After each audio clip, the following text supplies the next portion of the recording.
When it comes to culture either side of the Atlantic, no one does it better. Ladies and gentlemen, I give you USUK's What's the Difference podcast with Alex Whiteley and Tom Bruno.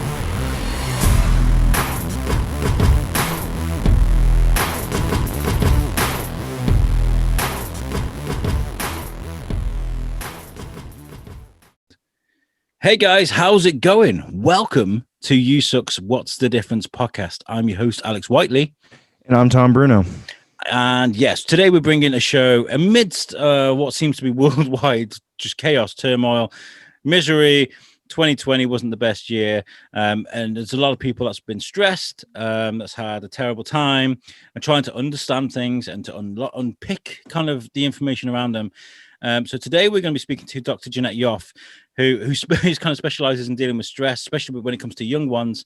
And there's a lot of insight into this sort of thing, and as well as the work that she does around adoption. And we're going to have an interesting conversation with her. Thank you very much for joining us, Jeanette. Of course. Thanks for having me today. Good morning. No, Here from Los Angeles. Los Angeles, Vermont, and Shrewsbury in the UK. Look at that, you know, Nice. Spreading our love from across the world. Yeah. I want to say a huge shout out to Jackie Jordan and the guys from TV Guestbit for helping us sort out this interview today. They've been amazing. We've had this ongoing relationship with these guys where they just give us amazing guests to speak to. So huge thanks to them. Jeanette, Yes. where does this work that you do come from then? Where did this all begin for you? Well, okay. So I was born in New York City, excuse me, and I lived with my family for the first 15 months of my life. And my mother had mental health challenges, and I could not remain with her. So I went into the child welfare system at the young, ripe age of 15 months. She then had my brother, and then he also went into the foster care system. And I remained in the foster care system for 6.5 years. And then I was moved to another family to be adopted at the age of 7.5. And having had that experience, not knowing what happened to my birth family or family of origin, and then moving into a new family, which was a foster placement, and then forming an attachment with them, and then moving into an adoptive family who I then lived with for the rest of my life. I had significant mental health challenges myself, understanding and making sense of what happened to me. I did not know what happened to my birth family until I was an adult and understood that she had schizophrenia and could not care for me or my brother. And so I ended up not knowing who I was, had somewhat of an identity crisis because my mother's Argentinian. I was raised in a Caucasian family. My father was Jewish, my mother was German, and I was actually raised as in Judaism. So I was converted from Roman Catholicism to Judaism. So I had a lot of identity issues, didn't know who I was. And what did I become? An actress. I was confused. I said, I can be everybody else but me. I did that for some time. And then I wrote a play called What's Your Name? Who's Your Daddy? And it was about my journey, figuring out who I was, what happened to me in my story, who am I, and who is my birth father, because I had found him and he didn't want to have reunion with me. And when I did this play, I didn't realize the impact and the challenge of foster care and the amount of children in our foster care system in the United States. It was an eye-opener for me. And that's when I decided this isn't what I want to do with my life. I want to work with these kids because I know these kids, and I want to help families be the best families they can be and support their child's mental health, because I know myself, I didn't enter mental health services until I was 13 when I was having suicidal ideation. And my parents didn't know, they were not educated. They didn't understand the mental health needs of a child in foster care and adoption. So Having said that, all of that has led me to the work that I do today. I am a psychotherapist. I work predominantly with children and families in foster care and adoption here in Los Angeles. We are the largest child welfare state in the country. We have 34,000 children here in California in the foster care system. We have an opioid crisis in our country. We have drug addiction, alcohol addiction, and we have a lot of unmet mental health needs in our country. So every day I'm doing something. I have a YouTube channel putting out mental health videos, parenting videos, and I even make videos now for children's mental health videos, speaking to them, helping psychoeducate them about their experiences so they feel equipped and empowered and are able to learn coping skills. I mean, we don't learn this as kids. We don't learn it till we become an adult. Yeah. And it sometimes is too late. So my mission now is helping focus more on kids, but also supporting the families that are either fostering or adopting these children. And I'm also a big advocate for best practice in foster care and adoption, because as we're seeing in any form or fashion in life, there's always something that can change and bridge new ways of doing things and new ways of understanding. So I'm also a big advocate for open adoption, helping keep families connected and supporting each other, because it takes a community. It's not just one parent or one family. It takes so many people to support children. So we're all in this together. So I feel privileged to do the work that I do. And I know we're going to get a little bit more into this, but had I not been adopted when I was 7.5, I would not be talking to you today. Um, Absolutely. it's very important what you do, especially when it's done correctly. I have a little bit of experience with this, not personally, but my wife was in state's custody at one point in her life, and she was in foster care, due to some not negligent, just some parents that couldn't get their stuff together, and they're great people individually, but at the time together, that they just couldn't raise this child that they had. So my wife went into foster care, and she always tells me how hard it was for her, because she has these parents, but she's living with these people, and they're not going to be who they're supposed to be, because this is just a temporary thing for her. At least it wasn't like it was, oh, this is your family the rest of your life. This is just an in-between thing. So the importance of having that kind of backing, and especially people like yourself who kind of help manage the whole situation, is not, it can't be, what's the word I'm looking for exactly?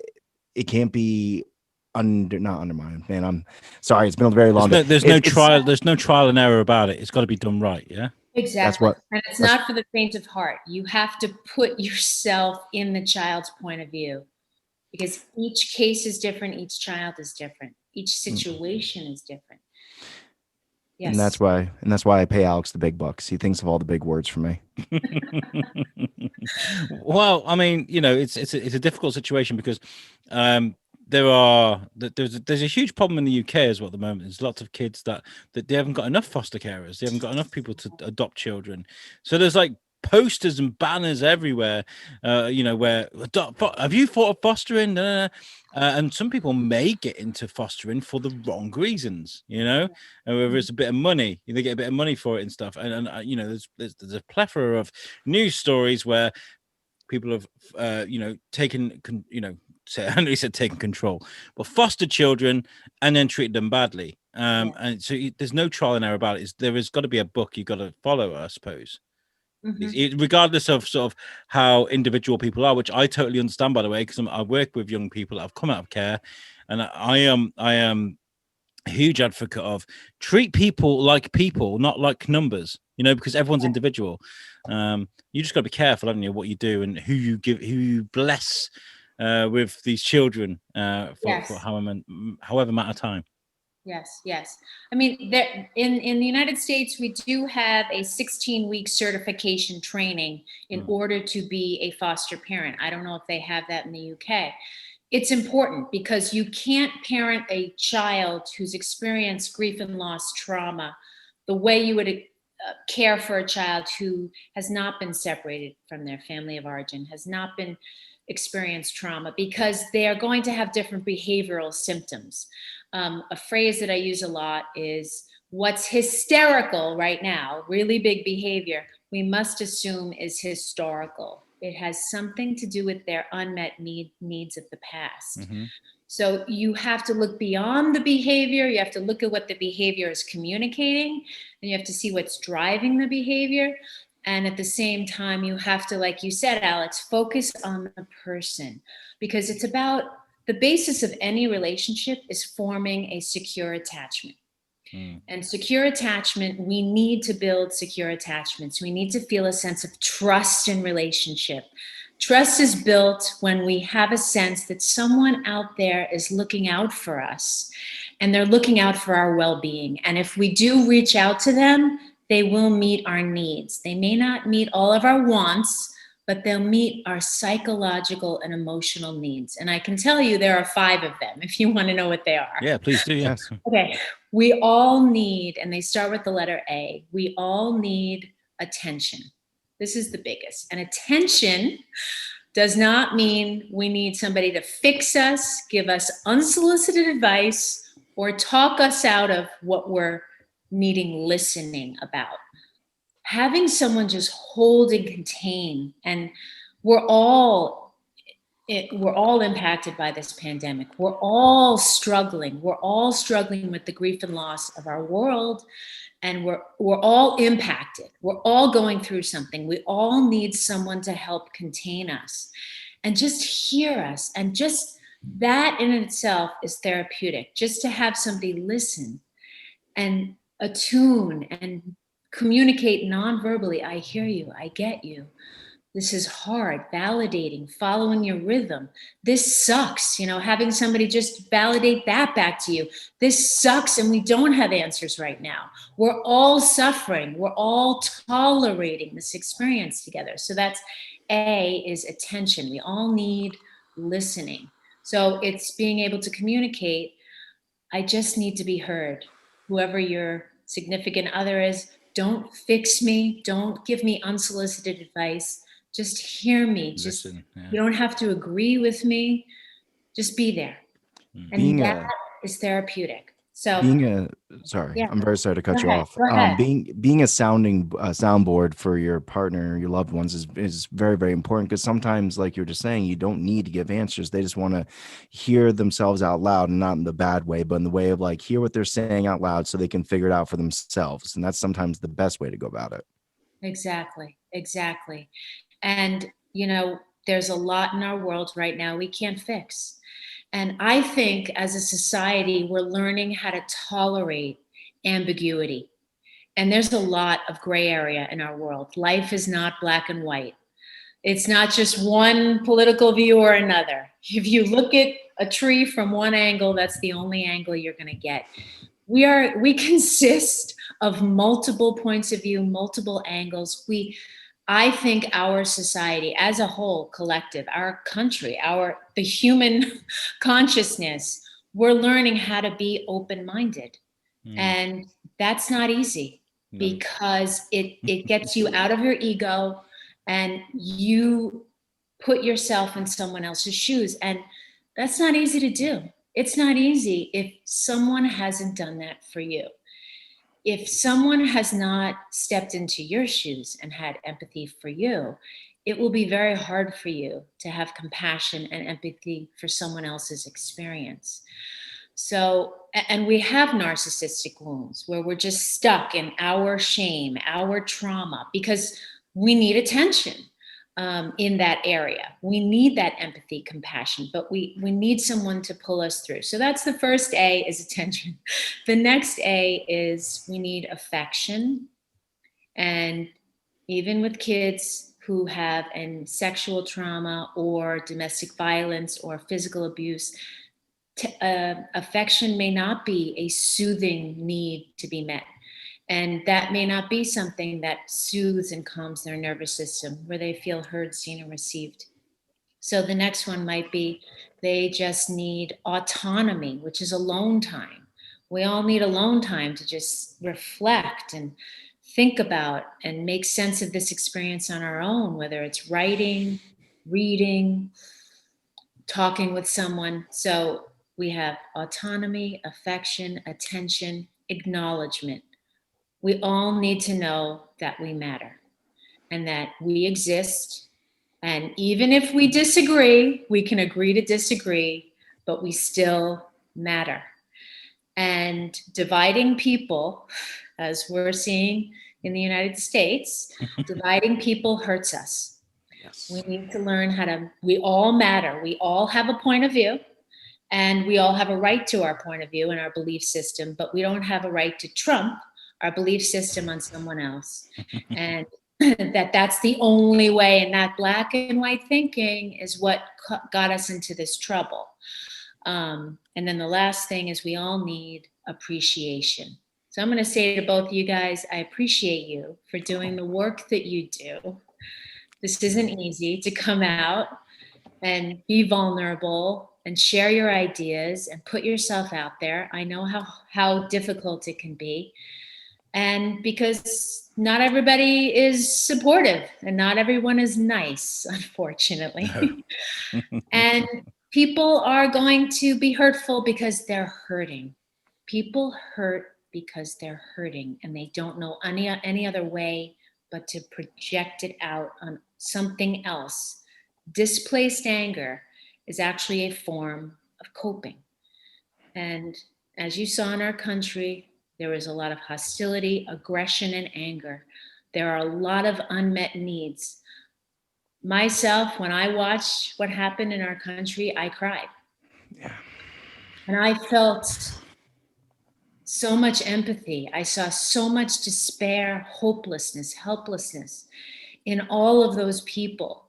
And I want everyone to know, they are a small group of people in our country. They are not the mainstream of our country. They are a group of people that, and there are phrases I use, fooled people are going to do foolish things.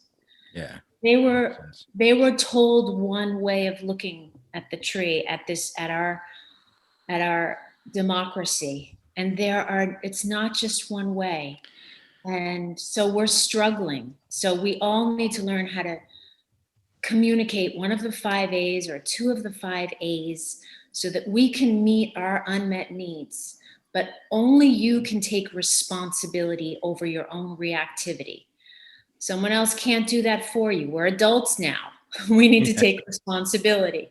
So there you go. That's what I have to say about that. I think it's a shame that people feel so unheard that they have to resort to the violence that they have been, because at first, like, if you want to be heard, you'd have a protest, you'd march, you do things that would, non-violently show that you guys have a message and that you want to be heard as a group or as whatever it might be. And it just seems that everything is so loud right now. There's so many voices out there that the only way that some people feel like they can be heard is to strike out and lash out at others because they don't feel that they're being considered enough. And really quickly, back to your acknowledgement part, that even goes to my pets. On a constant, like almost daily, my dog looks up at me like, "Well, I'm here." I'm like, "Yes, I acknowledge you as a being on this planet." I tell you, I'm not lying. I look at my pet as here. I'm like, "I acknowledge you. Don't worry, buddy. You're here. I get you." And then he'd be like, "Oh, okay, cool." I love it. I love a pet owner who's got the voice down to a T of their animal. I love that. Oh yeah. Right? And dogs have no shame. They have no shame to ask for that need to be met, right? Kind of. But like if my dog ran off the other morning. Quick side thing. I was at work. My wife calls me and she's like, "Hey, the dog's not back. Our daughter took the dog for a walk early in the morning before she had to go to work and the kids had to go to school. I had to come home. I get back and the dog came back. And I come in the house and normally he's all like, Hey, what's going on, Dad? Nice to see you." This time he's like, Oh, I'm sorry, man. I really kind of messed up right there. My bad. He does the whole thing. They have a little shame, but not nearly what we have. I love you, man. Going back to the black? No. I want to talk about what happened in the week. I mean, we were recording a live show when it happened, and Tom is he's usually a carefree guy who kind of just gets on with things, but he was white. Like he heard the news while we were recording and he went white and he was shocked. I imagine there were a lot of parents sort of crowding around the TV going, what the fuck is going on? But you forget about little Billy sat on the sofa and the kids playing in their bedroom that might be overhearing that. Like, we understand the politics. We understand the rules and what's happened and how they've broken the rules. The kids don't. Right, so they get all this fear and all this scared. They're scared for no reason.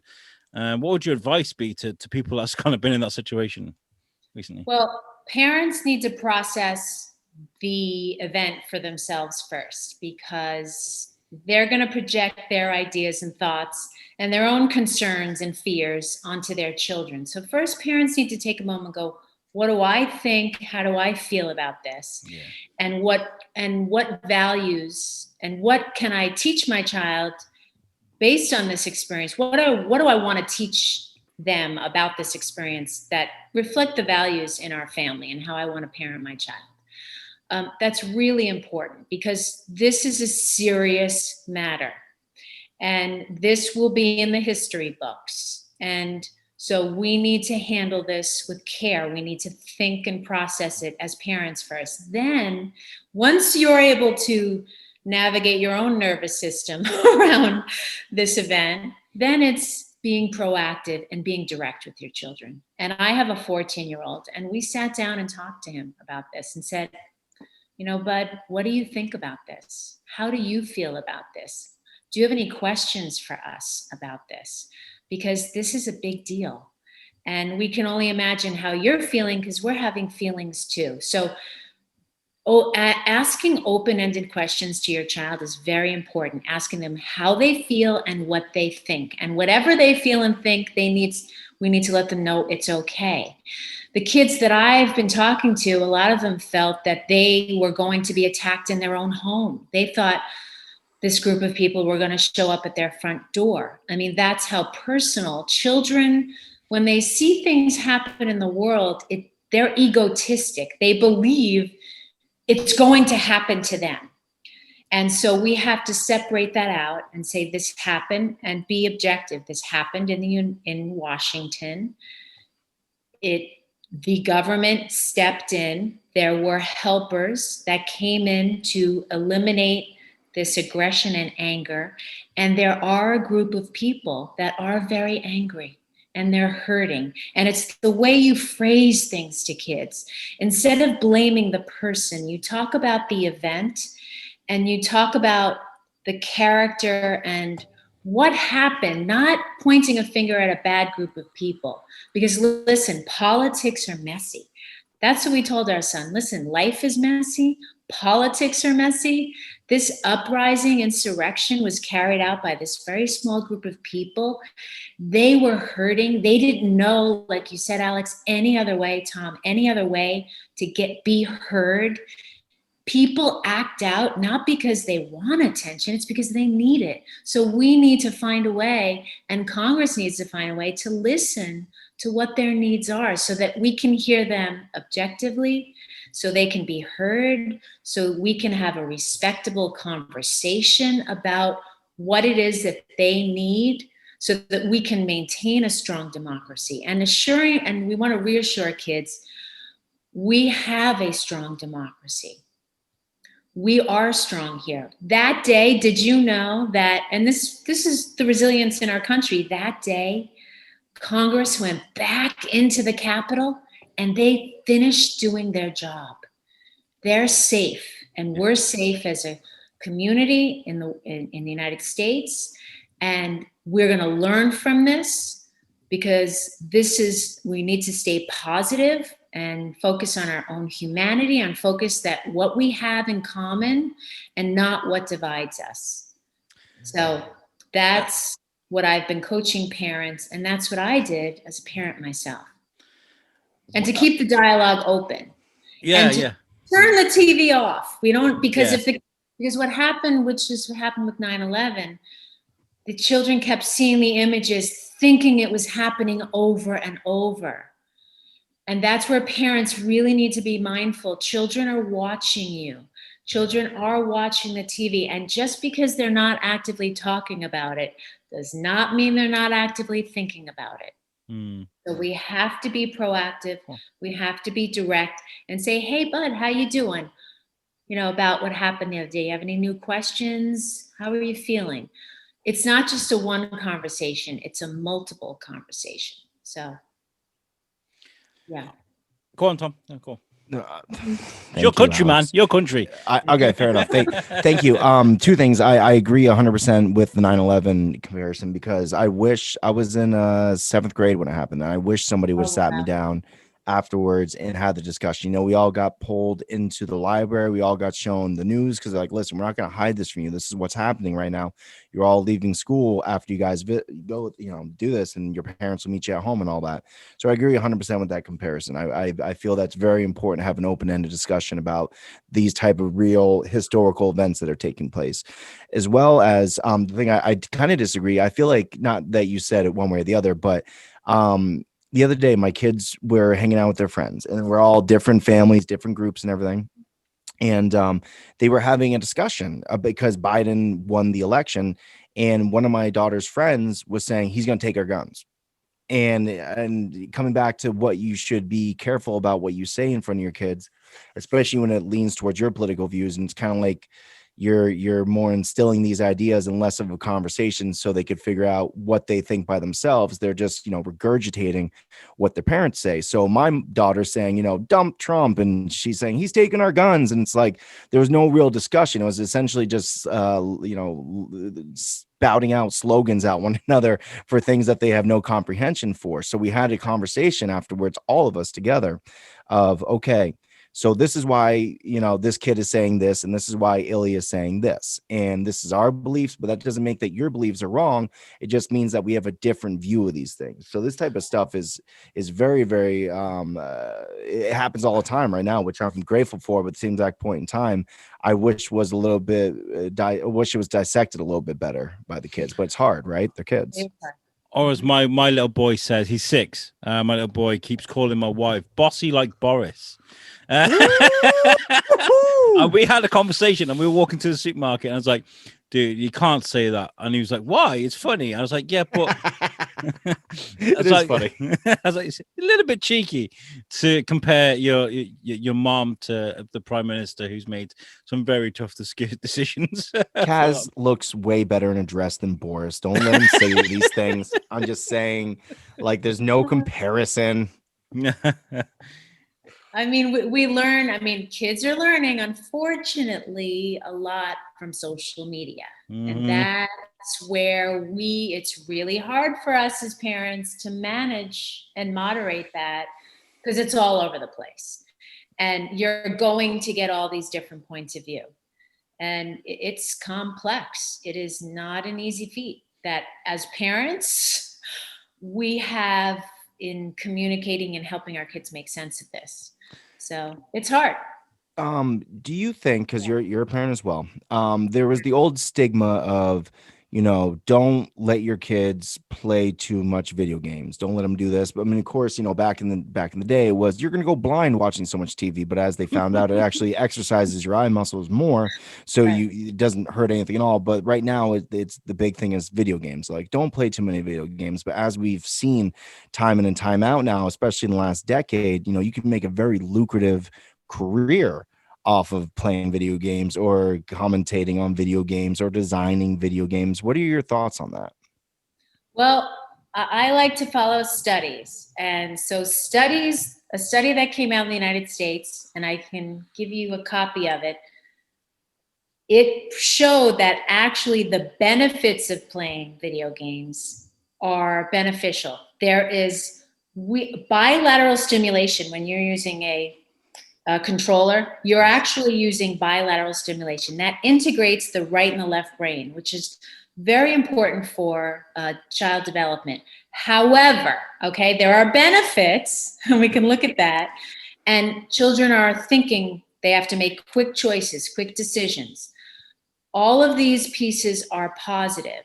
There's always a positive and there's always a negative. So is there two pieces of the experience of playing video games? Of course.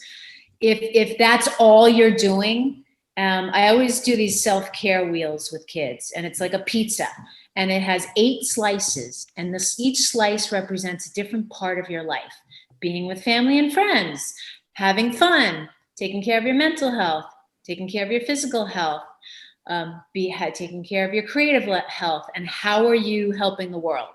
So all these pieces, we want to live in moderation. We're not just doing one thing. Now, if a child is playing video games 24/7, that's not okay, right?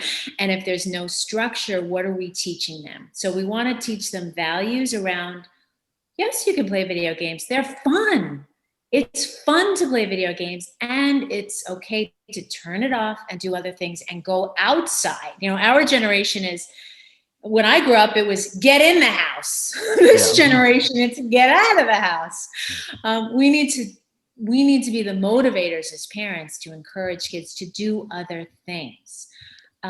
There's also a piece, because then what happens is the video game replaces the attachment to people. You form an attachment to the video game. And I'm going to tell you a little story about a teenager I worked with. Very unfortunate. His mother was a heroin addict, and she would put him in the garage propped up with his Xbox so she could go off, not parent him, be on drugs, get her money, whatever she needed to do to survive. Well, he'd been doing this for years. He formed an attachment to his video game.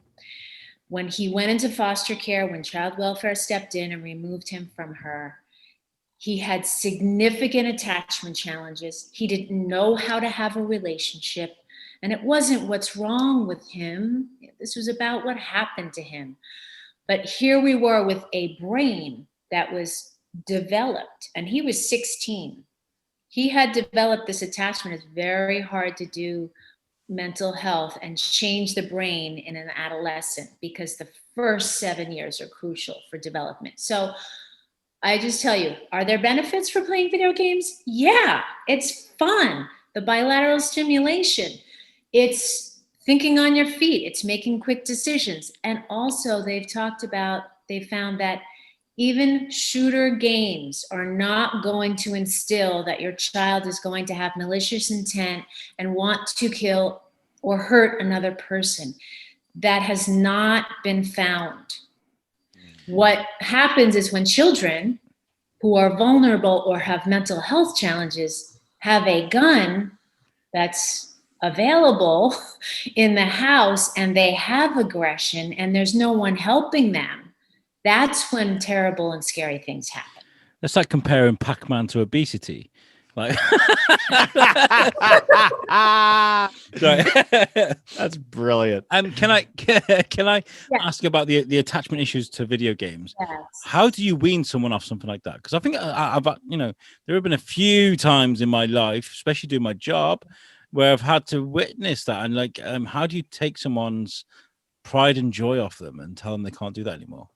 Well, addiction, if you I don't want to generalize addiction, but addiction is forming an attachment to something. And the unconscious belief that having this in my life actually gives me a sense of relief, because that's what it's doing. It's providing a sense of it's maladaptive. Any negative maladaptive coping mechanism that is not serving your greater good, you have to step back and go, hold on. This is serving what? All coping mechanisms, so just think about this, are providing a sense of relief. When you make that connection, you can go, okay, hold on. What is it that this is providing for me? And what is the relief? Playing video games means I don't have to go out and be with people, right? I can just be in my home. So you have to step back and it's okay to talk to somebody. Please, there's no shame. Just like you go to a medical doctor for your physical health, we have a mental brain. We have a mental organ that needs our attention. Our mind is highly complex. We all have a slew of experiences growing up that have impacted us. No one goes through life unscathed. You don't have to. Think of it as you get to go to a mental health therapist, think about what's working in your life and what's not working. And once you have awareness, you can create change. So you're asking me, how do you help yourself with the addiction of video games? Well, first you have to identify what is it preventing me from doing, because it actually gives me a sense of relief to avoid something that's stressful. What is that? Is it I'm just afraid to get involved in a relationship? I'd rather sit home and play video games. Is it I have challenges forming close friendships? Well, what is that about? Trusting another person. Maybe you start, the way we change is in small doses. You can't just completely stop. Some people can cold turkey and stop things.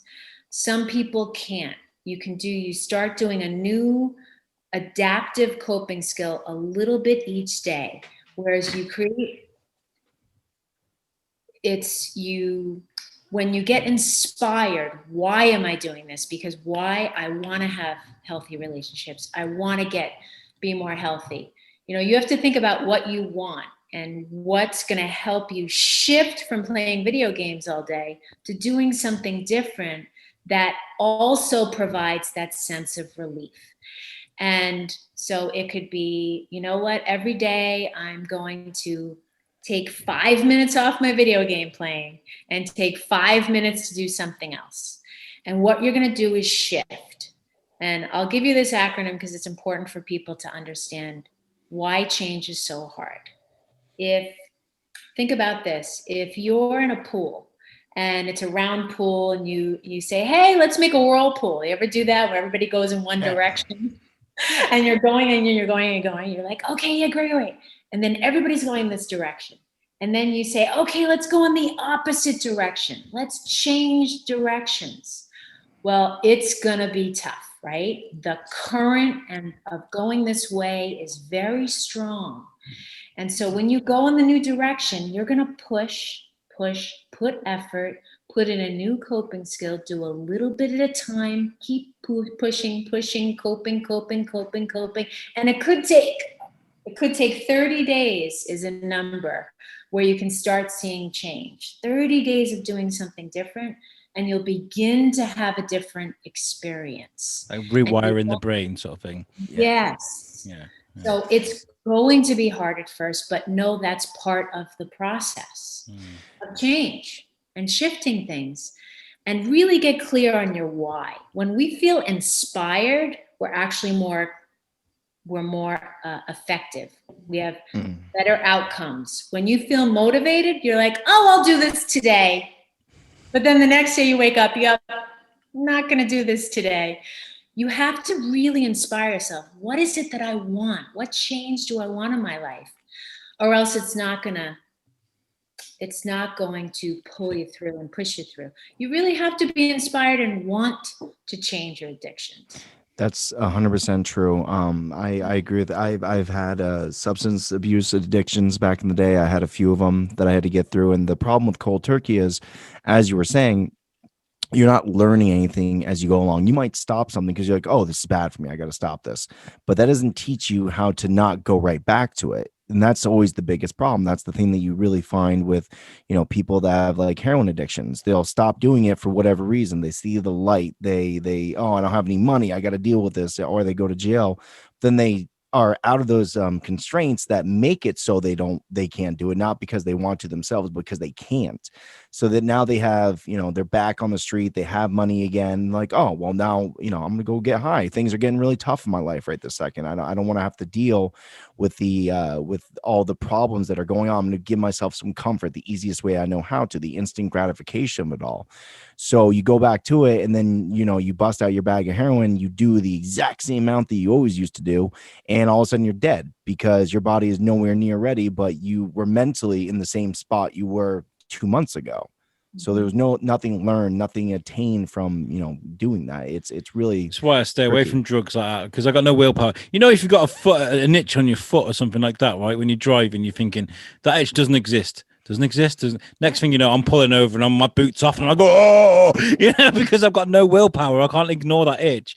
Yeah, and you know what you're saying, Tom? You have to deal, and you have to deal. And I'm going to tell you something. Stress, we need to accept this as the human consciousness. Stress is a part of life.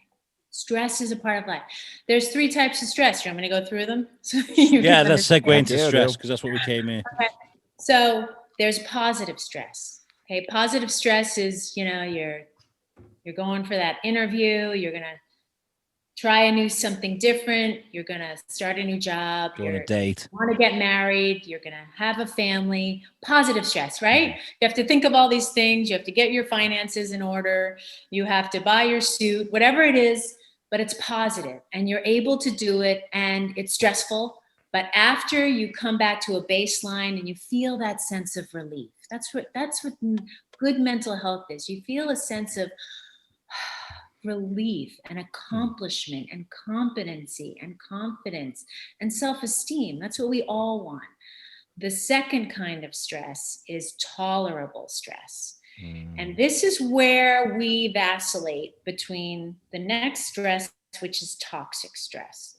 So tolerable stress is, okay, we had the incident in the country the other day, right? There's 2 people in our family who have 2 different political points of view. I haven't received my unemployment check. I have 3 bills that I haven't paid. However, I have my family with me. I have friends. I'm upset. I can cry. I have my basic needs met. I have a roof over my head. I have food on my table, and I have safety in relationship. I can tolerate this. Yeah, it's stressful, but I can tolerate it, and I'm here. And that's the muscle where we need to learn to be. That's what I was saying before. We're learning how to tolerate ambiguity. Life is ambiguous. We don't know what's going to happen the minute we walk out the door. We're learning to tolerate. And here's the thing. We will never, ever feel fully safe, okay? Our goal is to always know that we can find a sense of safety in our world and get that need met, because the world is unsafe. And these are very hard, direct statements that I'm making. But I think your audience, let's be real, okay? The world can be scary. However, you get to create that safety in your world, in relationship, in where you live, in the people you choose to have relationships with. And then there's the third kind of stress, which is toxic stress, which is where you do not have your basic needs met.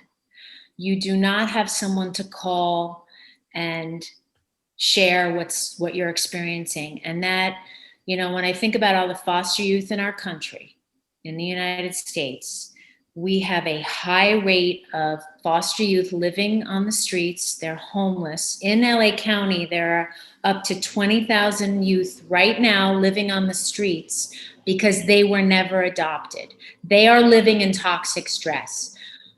Whatever came before in foster care, and the reason why they entered the foster care system, but now they're living in toxic stress, which is where you live in a state of survival. You don't know when your next meal is going to happen.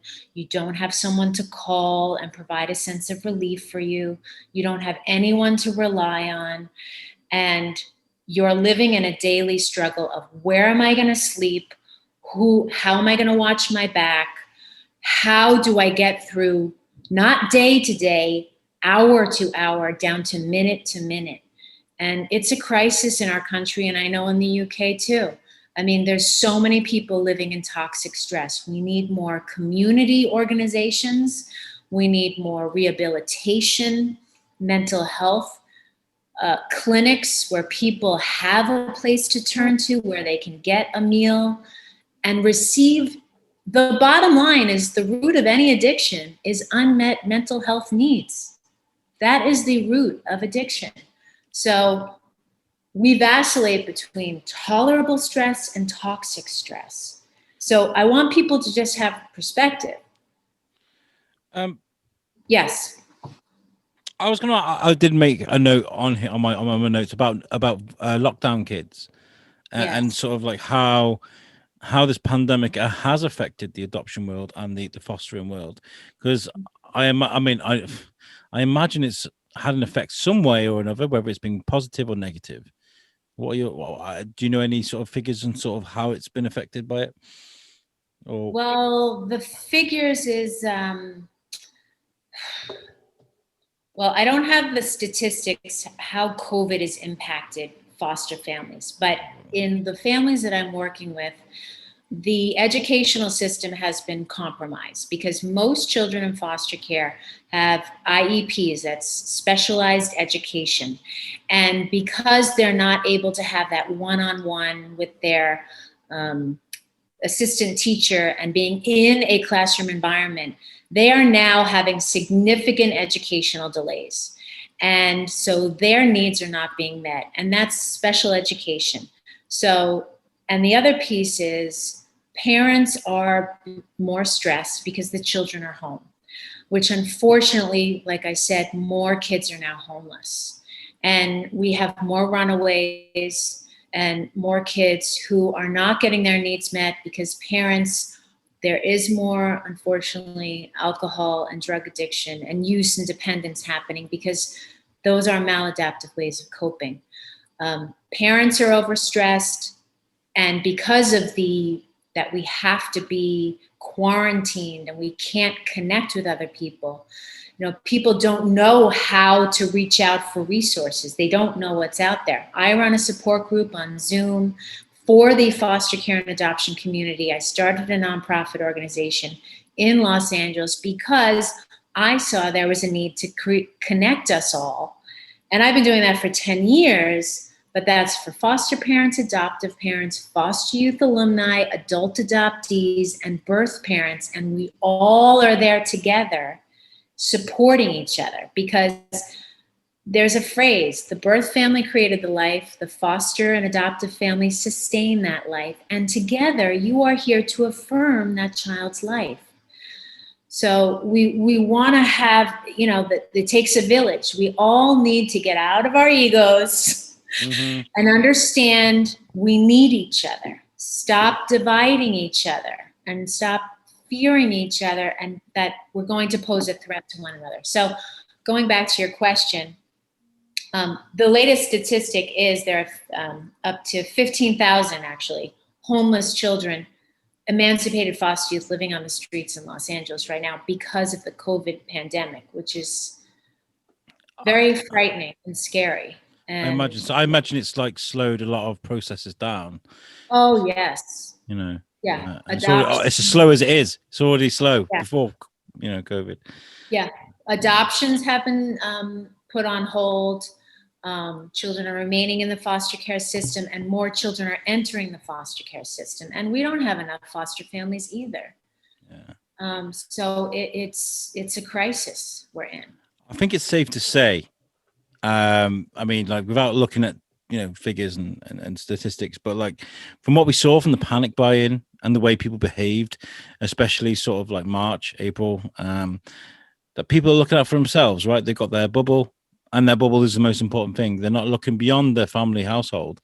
I don't know, is it unforgivable or is that kind of expected? But like when you got people thinking like that, they're not going to think about adoption, and that's a very sad thing to think about. But that's kind of what we're seeing, right? That's what I've seen. Yeah. It's sad, very sad. Yeah. It is sad. It is sad, and yeah.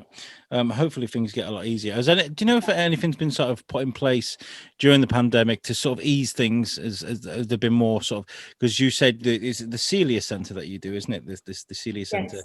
So that's been moved to Zoom to make things easier for people. Yes. Yeah. There's a lot of people moving to sort of a virtual sort of background to sort of help them through this. Yes. And I do feel, I have to say that what's come out of this is we're able to reach more people. We're able to reach more people. More people are able you now don't have to live in Los Angeles to come to my support group. Any one of your viewers, if they're connected by foster care and adoption, come to my support group. It is on Zoom. You go to celiacentre.org. You can tune in. You can be a part of the community and learn. So I think it has bridged us together. We have a larger platform where we can connect on a deeper level. I think this can shift people feeling less alone. And there's an impersonalness, I have to say, right, to doing Zoom. You don't have to physically be present with someone. You can feel a sense of safety going on, not having to fully be there, but you can be what I call an owl, observe, watch, and listen, and just be part of the experience, to plant seeds that, you know what, I'm ready to make a change in my life. I'm ready to become more aware. I'm ready. I realize I'm vulnerable. Not just you, we're all vulnerable. And it's okay to have needs, and it's okay to ask for help. We cry out for help because we need it.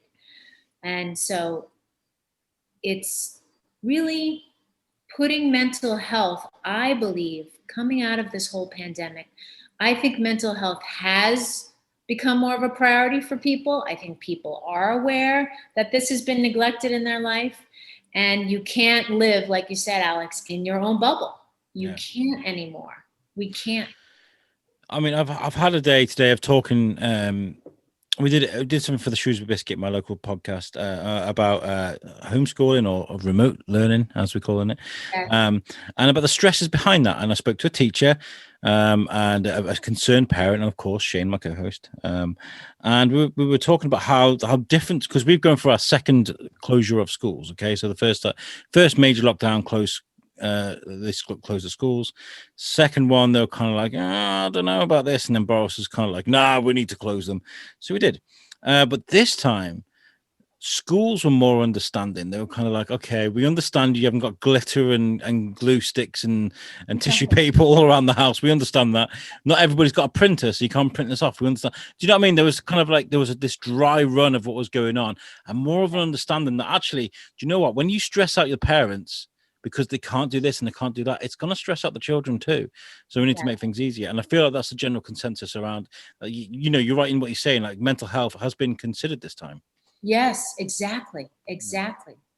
And that's a good thing. I mean, out of challenging times, things that are good will come out of this, will prevail. We will learn. When we're challenged and we're able to step back and learn from the experience, we do differently.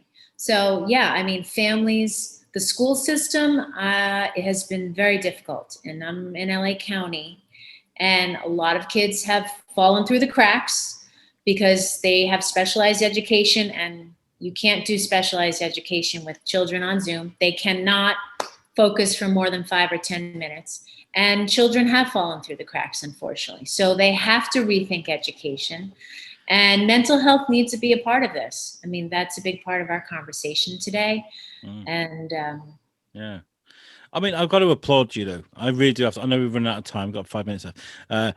I just got to say, right, when I was growing up, right, there didn't seem to, I don't know if it's because I was younger and I didn't quite understand the world, but there didn't seem to be that much cause and concern for a child's well-being and kind of like how things affect a child emotionally. And, there wasn't that sort of connection there, whereas there seemed to be now. And it's because of people like yourself.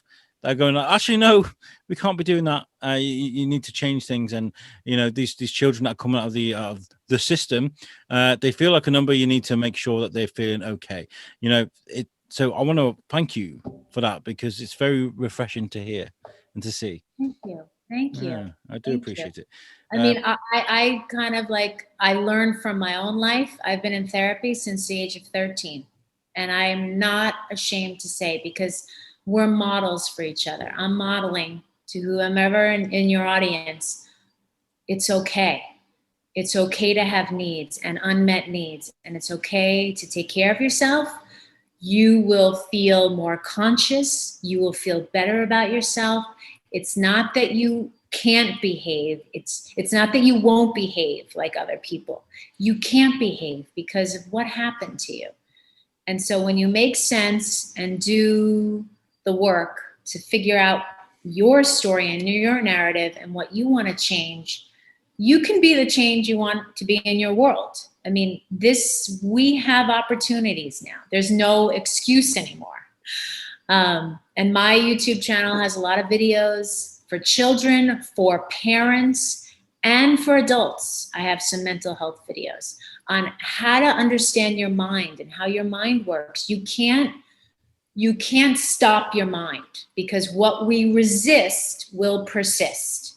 You have to, what I've been talking about, you have to tolerate the experience. Okay, this is overwhelming. All right, I'm going to sit with this and I'm going to breathe, because eventually you will get through it. And that's the muscle you're developing. So what's the YouTube channel? Tell people about your YouTube channel. Jeanette, my first name, Ically -ICALLY, speaking about foster care and adoption. I did see that earlier. I was like, genetically. I love that. I love that. Because I work with families and genetics, and I'm always trying to I do reunion work for adult adoptees. I do open adoption for kids so they can know their families of origin. And, our genetics, our DNA plays a huge part in who we are. And it's not nature or nurture, it's nature and nurture.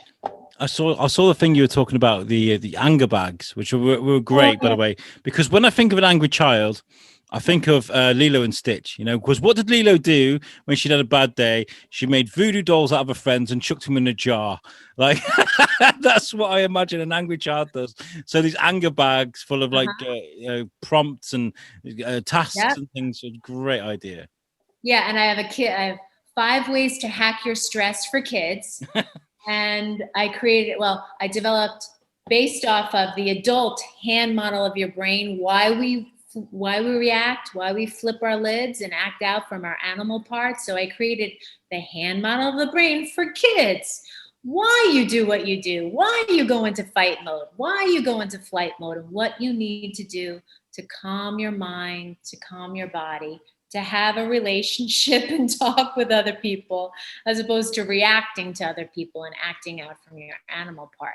And we all have an animal part in our brain, but we need to learn how to name it, to tame it. That's the bottom line. So yeah, have you got anything to add, Tom? Have you got any questions? I've been like, I'm hogging up the microphone and be like, yo. Yeah. I know I've been talking a lot. So no, that's good. That's exactly what we want, actually.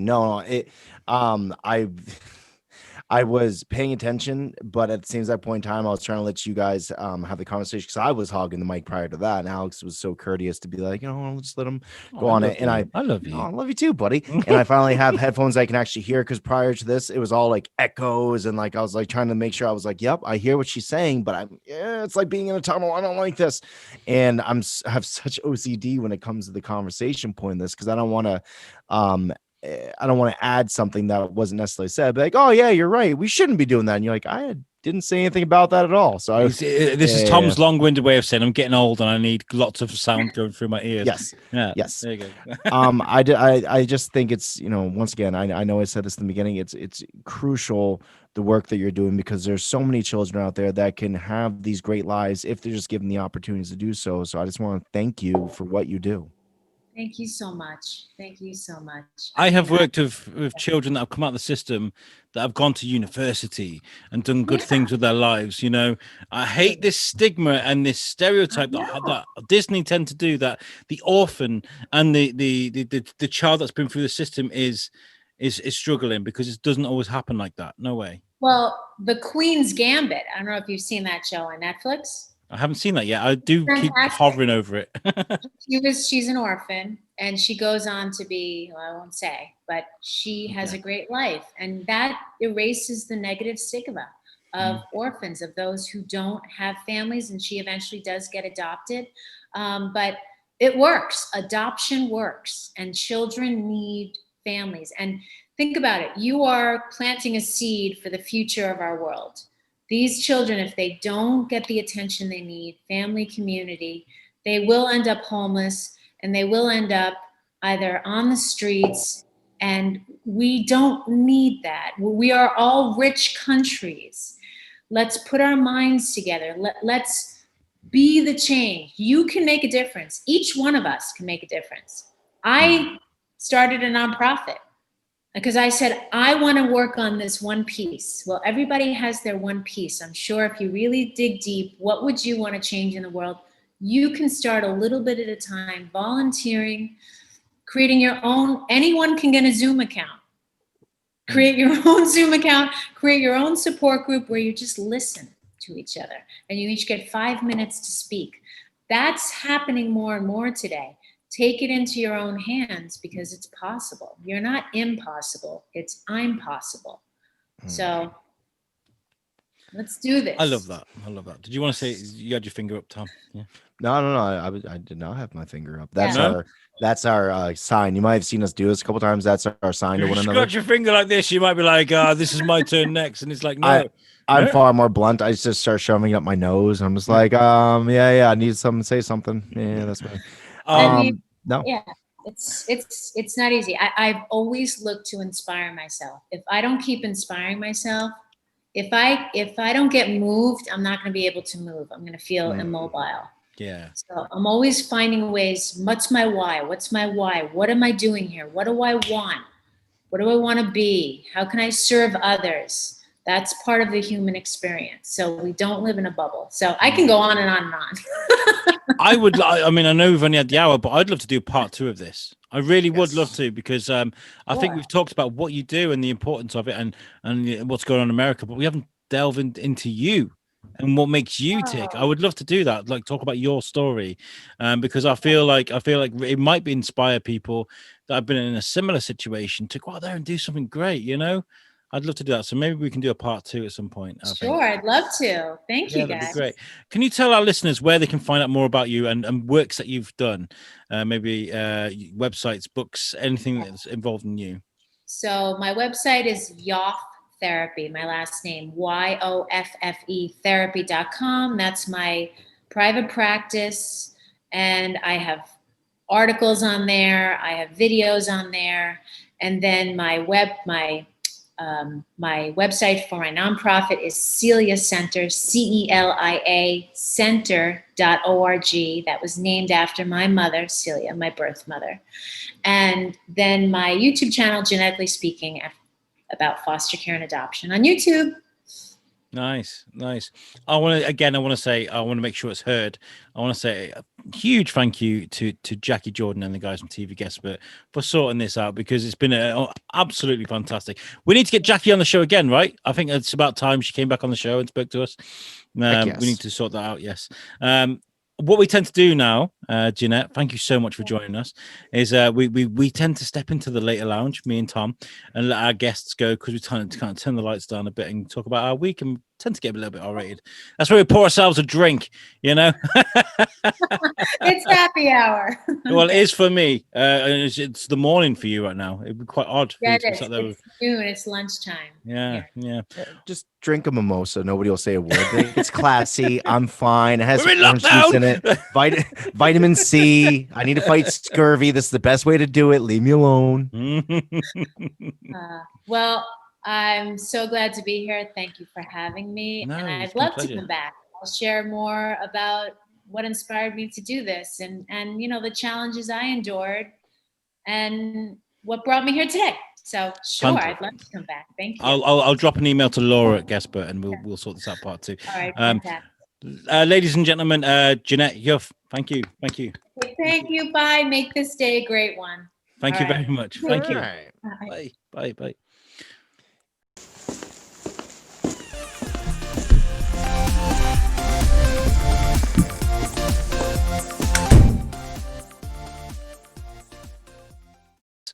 Welcome to the Later Lounge. We're back here again, and the Later Lounge. Would you mind just move your ass out of my face, please? I'm trying to talk.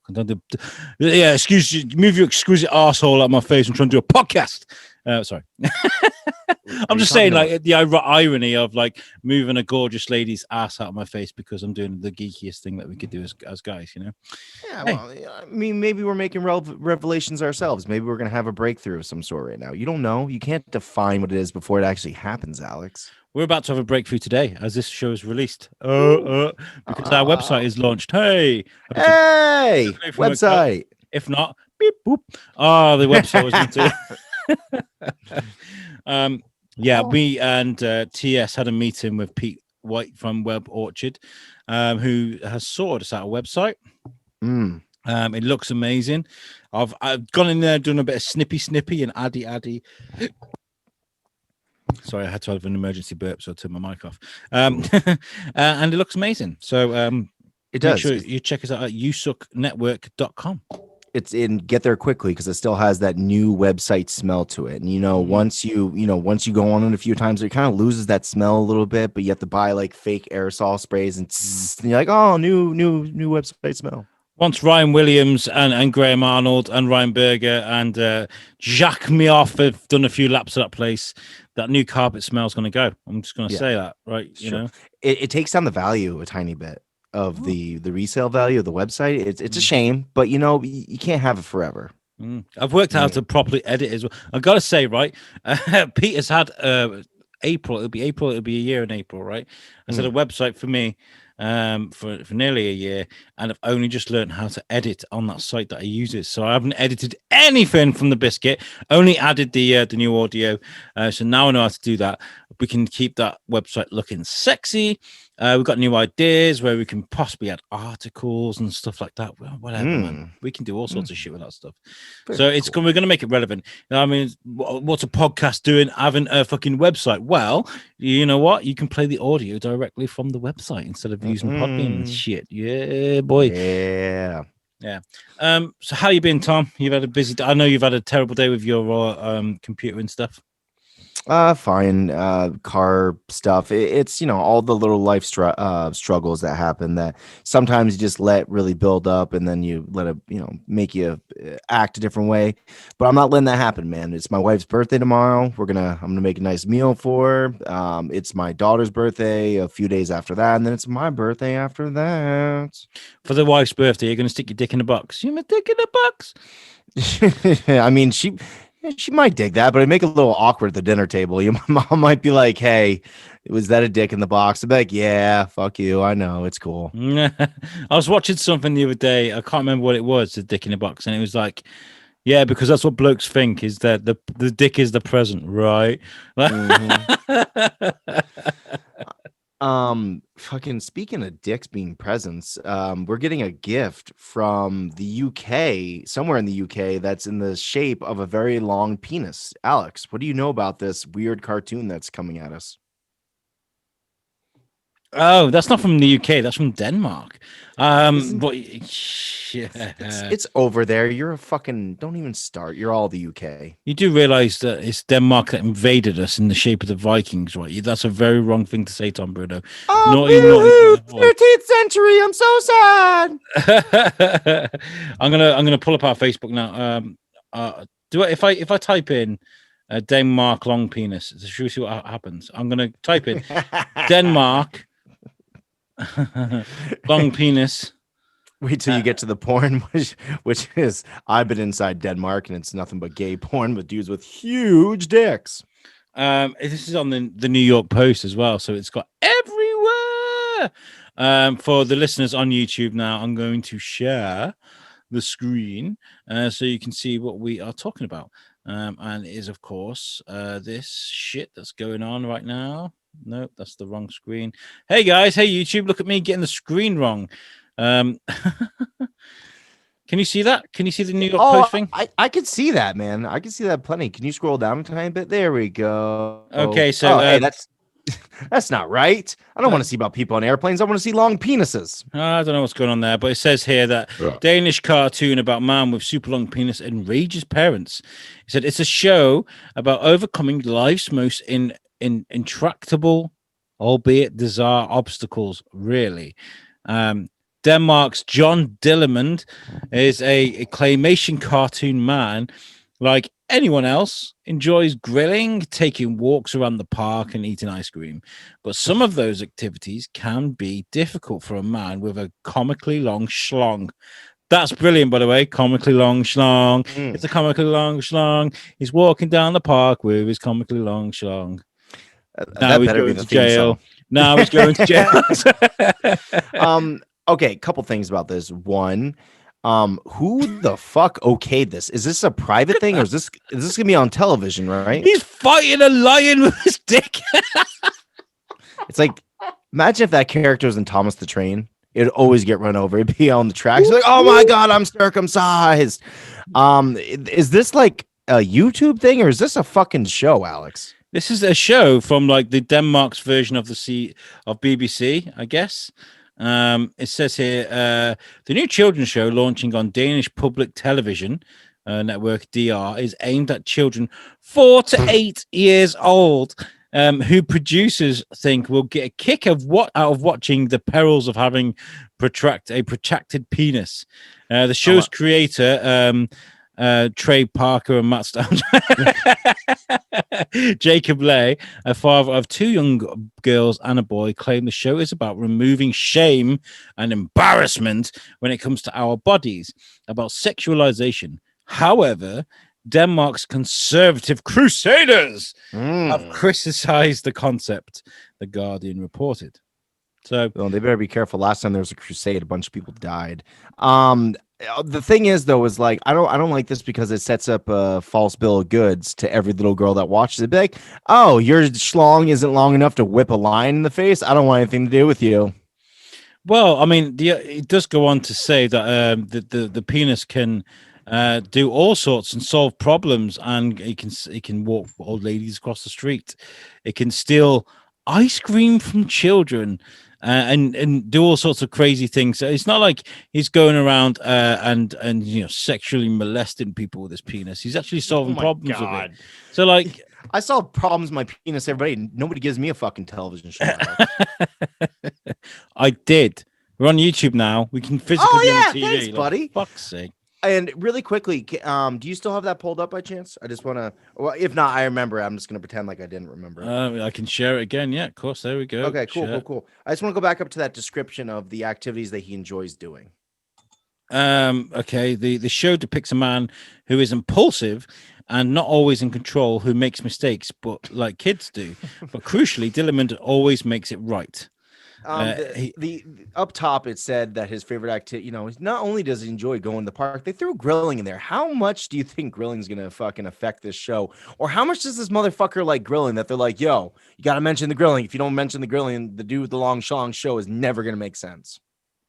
It is bizarre. Look at him. He's just like, yeah, I got the longer schlong and I'm gonna put it into gasoline. Is it I wonder if it's opposable, like a thumb or something, like like moose lips, or if it's something like you saw him earlier whipping. Does it have a mind of its own? Does this look how long that is? Fuck, sorry. It's fucking huge, bro. It's huge. And does that dog is he holding dogs? Okay, so it's movable, so this song can do things. That would be kind of handy, right? If you had a dick so long and it could move by itself and do things for you. Do you remember me going on Speakeasy Gentleman and they asked me, what superpower would you have? And I said, stretch your penis. And everybody laughed at me. Who's fucking laughing now? It's all over the world. That's like the best superpower ever. I mean, imagine swinging around like Spider-Man and just leaving drips of cum everywhere. Like, sounds sticky, bro. Punching people, bank robbers with the end of your dick. I just think... if he was to thwart a robbery by wrapping his penis around somebody, is that sexual assault at that point? Yeah, I think they're both going to jail. I don't know. Why? He's a vigilante. It's not his fault he has an extra large cock, Alex. You know those dolls that they hold up in court and they'd be like, where in the body did he touch you? And he'd be like, round my throat. And then he'd get another one and be like, and which part of the body did you do it with? And he'd be like, this penis. Is that the accent for it? It's penis. Well, there is a quote here that I wanted to have a go at, and it says, there's a Karen here that wrote, so what in the world what are you up to, Dr. Ramesjang? Wrote one parent on Facebook, referring to DR's kid-centric network Ramesjang. As a parent, I am mildly shaken and shocked by the line you are currently choosing. I am deeply outraged, and I think it is so perverse and inappropriate television for young children. This is the last time I let my children see Ramachang. And then there is another quote here. Christian goes, says, it is perpetuating the standard idea of patriarchal society and normalizing locker room culture. That's Welsh. that's been used to the accent's gone now. That's been used to excuse a lot of bad behavior from men. It's meant to be funny, so it seems as harmless. Okay. First of all, that's stupid. I hate that thing of it. But let me ask you this: are you gonna have Timmy watch this? Hell yeah. Yeah. Okay. All right. So, I mean, I was kind of thinking the same thing. Like, as long as the outline of the show is not watch him get in a sticky situation and fuck many bitches, I don't really care, because if it's gonna be portrayed towards kids, they like things like this. And I do also kind of agree with the fact that we should be normalizing the and not shaming our bodies. It's kind of weird, like when you think about like TV, you can see girls boobs, but you can't see nipples, but you can see guys full fucking chest all the way down to their package almost, and it's okay. So we get really shamey and really weird about what lines we're willing to cross and which lines we fucking no, back away from that landmine. This is a perfect segue, actually, because I have just watched an amazing TV show on Netflix called The History of Swear Words with Nicolas Cage. Oh, you watch that? Is it any good? Oh, fucking yes. It's fantastic. I mean, like, there's got to be more to come, because they did like 5 episodes and the last episode was damn. And I was thinking, where's cunt? Where's twat? Where's bastard? All these sort of things, right? So they did 5 episodes. I think there's got to be more, because they did. I don't want to spoil it. Is it a spoiler? I don't know. No, don't tell them what they are. Let's leave it up to them. Okay, but you're saying that there's definitely a few missing swear words that were not mentioned. Oh yeah, they did 5. And how many swear words are there? We did the most severe swear words on the show with Mike Tino. And there was a lot of swear words there. So. Fuck. I mean, I was gonna wait for fucking when we were not on. So go watch The History of Swear Words, is what you're saying. Yeah, go and watch it. And the reason I brought that up is because they did mention the word pussy, and the word pussy obviously originates from them talking about a woman stroking a pussy, and a woman stroking her pussy. And then and it comes pussy, right? And that's all to do with making a woman feel ashamed of what's between her legs. Right? And that's what this is. So, like, that is a very Victorian way of thinking. And that's what's led us to this point where you can't show a schlong on daytime TV. You can't show, you can't even in like R-rated times when it's like past 9 o'clock, kids should be in bed. Yep. You can't even show a bit of clit. Like, otherwise, that's X-rated. Like, you can't. That's just so fucking far. I don't know. I mean, they used to show it on cable TV all the time. That's one of the reasons you paid for cable at a certain time of the night. Softcore, not like fucking hardcore. No, I'm not. No, dude, never. Okay, but does that make me fucking bad? Because I would kind of prefer that to be very select channels. Okay, like. But they already do that, so I don't know, man. I'm kind of okay with them not having full penetration at a certain point of the night. I personally feel like in the right area, in the right time. The bum. So not like talking on like a summer's day, 2 o'clock in the afternoon in a park. Like, I'm talking about like when it's meant to be adults' time on TV. If you're gonna include nudity, include all fucking nudity. Don't be like, oh, we can't show you an asshole. But Alex, so naughty. I'm not a good parent, though. So in the summertime, I let my kids stay up as late as they fucking want. That's the way I did it in the summer. So I let them do the same thing. They don't have school the next day. Yeah, but then if your kids see that all part of the body should be glorified and not fucking hidden behind a blur and be made to feel ashamed because, oh my God, you know, I feel that there's a difference between letting kids see the natural body and understand. Like my wife, she walks around, naked at night and stuff, dude. She doesn't wear clothes when she goes. Yeah. And I'm joking. Fuck and you, she, Whiteley. I would fuck you, Whiteley. Yeah. So like that's fine. Like so they have an idea that that you can be naked sometimes. My youngest runs around naked all fucking day long, so they have an idea that you should be comfortable in your own skin. But once again, I think there's the difference between that and me bending my wife. I'll be like, "Oh, that was a lovely dinner, honey." I mean, I'm gonna insert myself inside of you. There's a difference between censoring sex and censoring the human body. There is a difference, right? So I'm not talking about, show Mary getting like plowed by a 12-inch. You said show clitoris.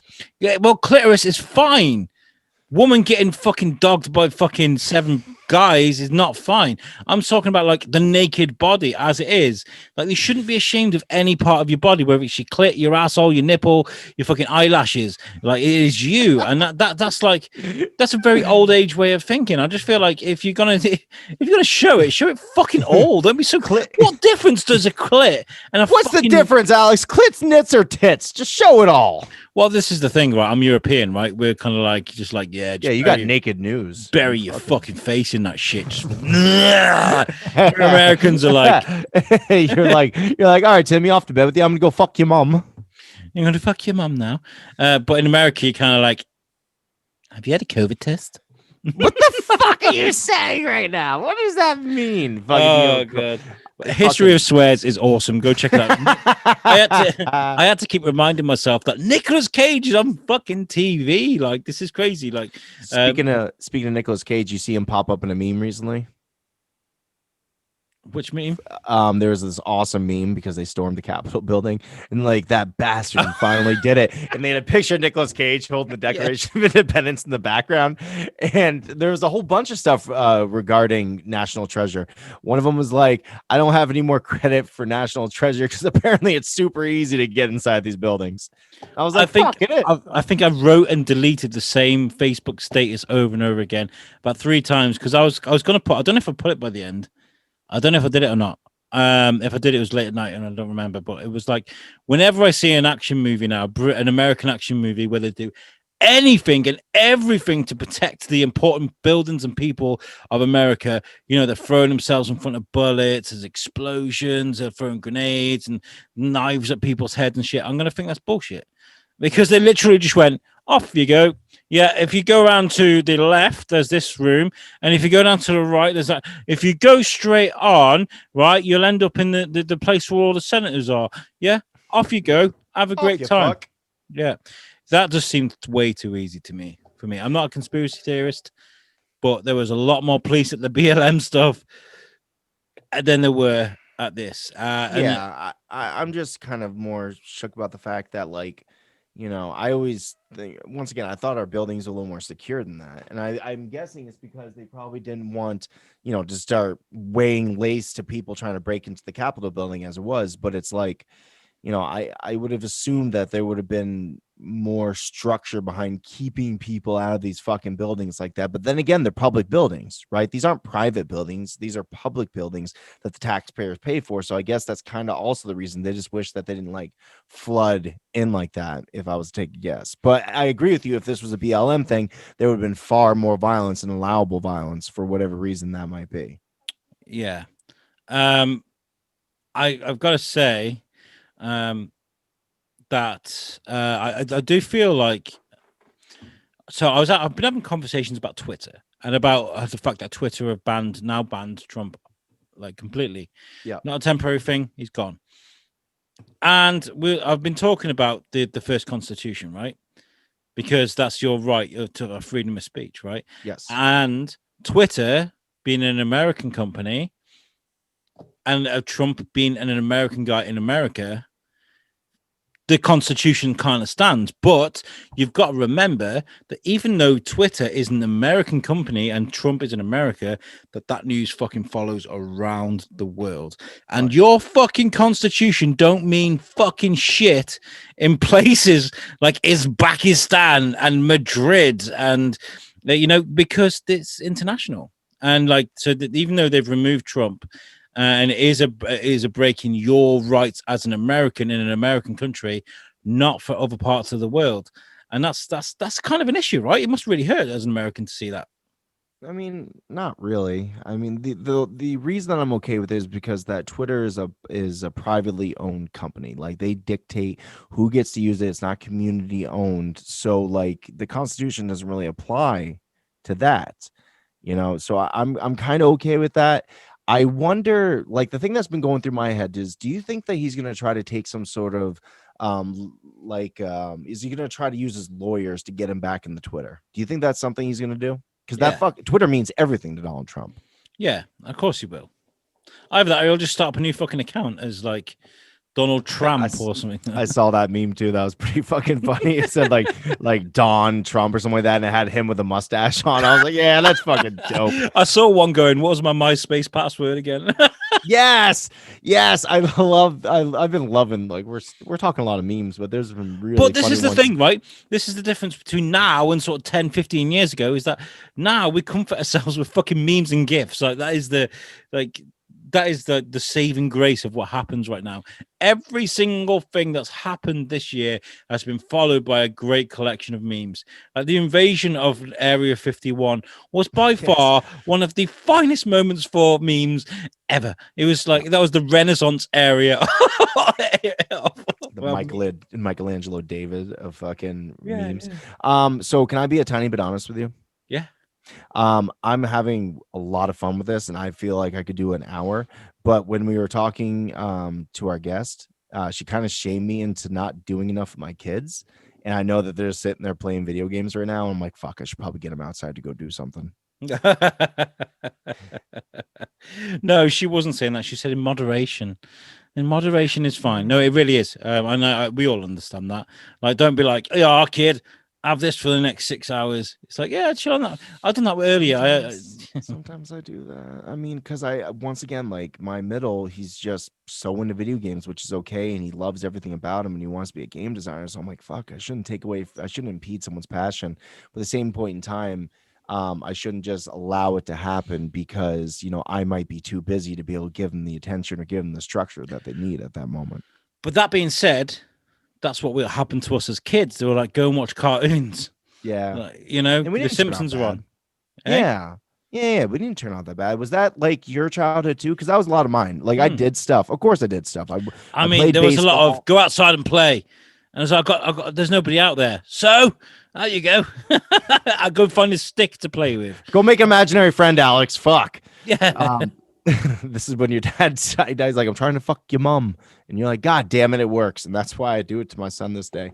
I mean, that's how I was at a certain point. And then eventually I developed the fact that I wanted to go do stuff outside anyways. I wanted to do less stuff inside. So I feel like maybe that's just a natural progression of who we are as people now, is eventually you have to teach yourself that there's more than just that.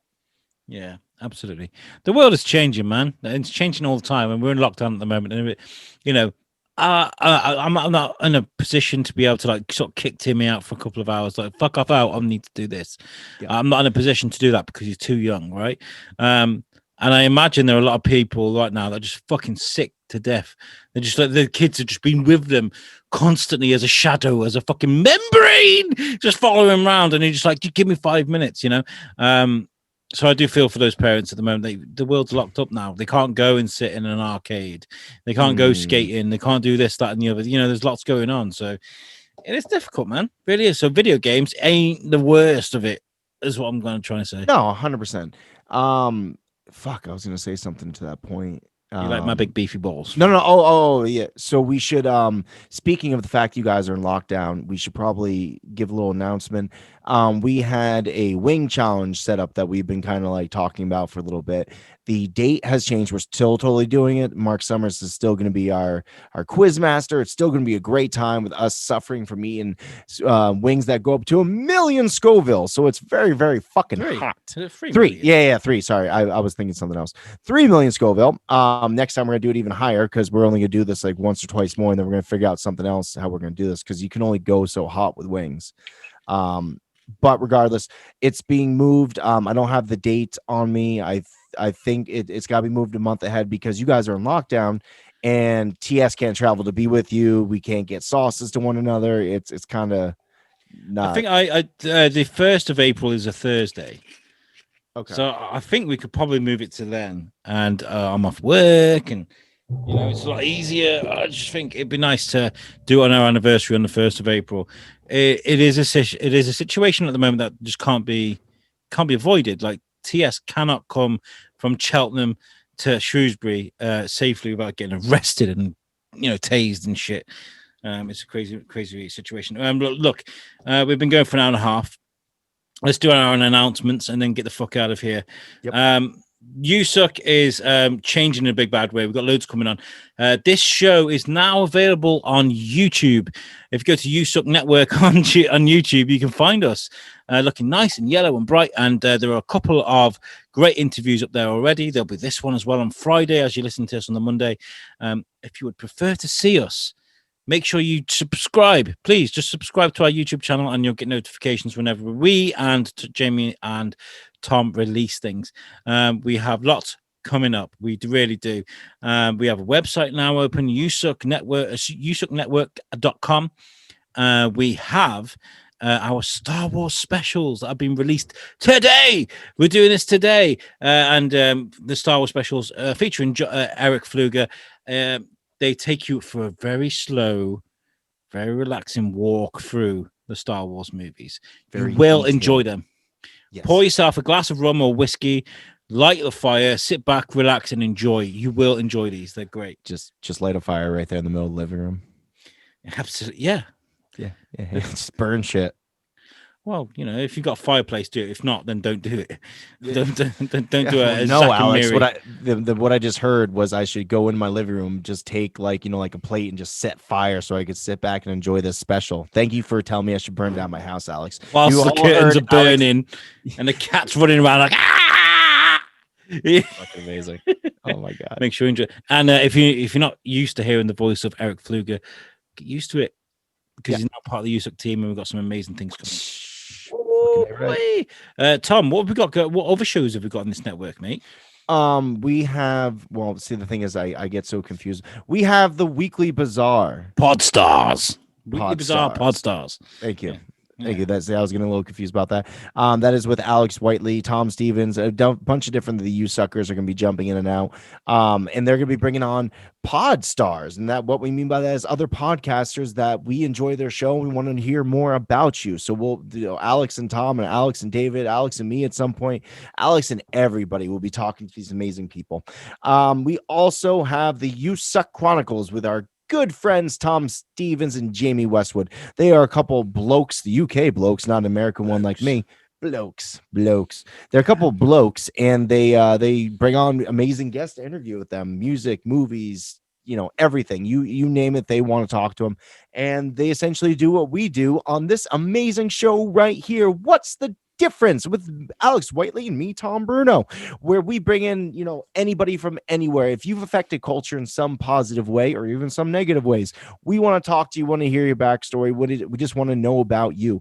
Last week's episode was with Peter Abrahamson, and he is a special effects mastermind behind so many of your favorite things in television and movies that blow your mind. His resume. We've had Mark Summers on. We've had our guest Darren Miller. I always forget about Darren. I don't know why. That's so shitty. Yeah. I know, right? Yeah, next week we've got Eric Fluger. Even like he's a new USUcker, but he's a world famous artist. He is. He's a world famous artist. Yeah. I own a piece of his art, so he's got to be pretty famous. I do too. Look, yeah. So oh shit! You just disappeared off your. Can't see shit because I got a background. It's so funny because you like disappear out of nowhere like you're a fucking ghost. I forgot that I got this background on. There's too much rum. Right, let's get the fuck out of here. Because we also have Wednesday Night Live. We do have Wednesday Night Live. That's the best. That's the best part of the week for all of you guys because you get to see us live and unplanned. Right. Okay.